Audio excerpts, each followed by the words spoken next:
In this video, we are going to go through the process of how to install the software. In the HAVSense kit that you've purchased, there is a USB stick.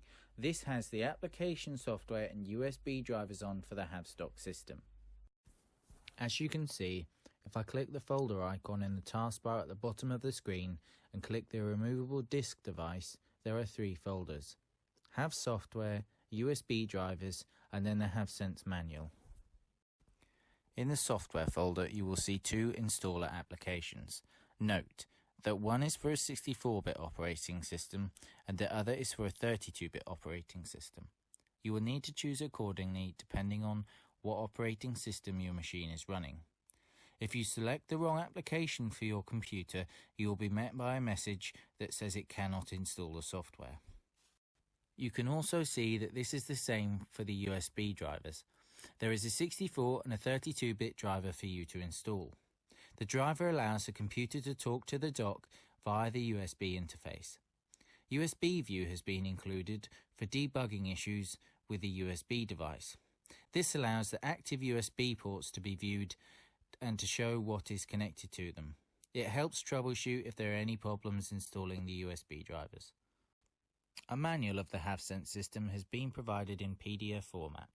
The manual contains information on how to use the software and is something to refer to if you have any problems in navigating the software. Alternatively, if you don't have access to the USB stick provided, the software is available on our website. You can access this by clicking HAVS, and under HAVS Resources you'll find HAVS Downloads. As you can see, you'll find the manual, both versions of the software, 32 and 64-bit, as well as both USB drivers.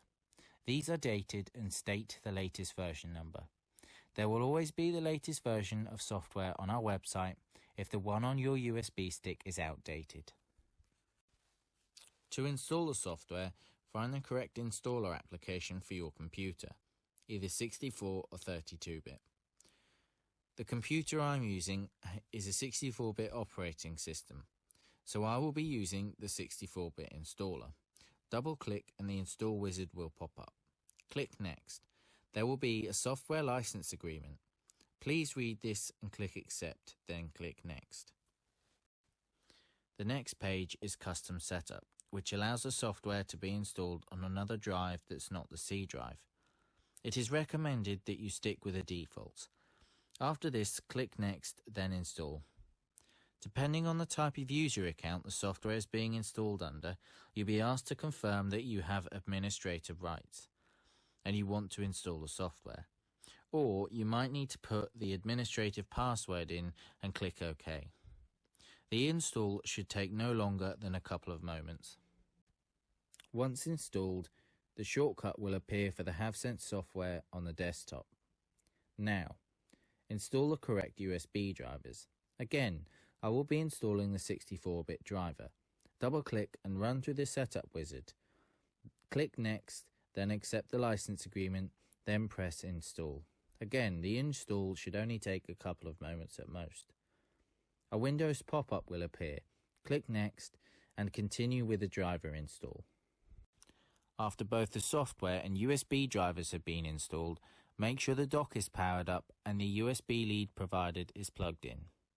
Doing this will activate the USB driver so that the computer can talk to the dock. Next, double-click the HAVSense shortcut, and when the software is open, next to the dock serial number, the indicator should be green. This tells you the dock is connected.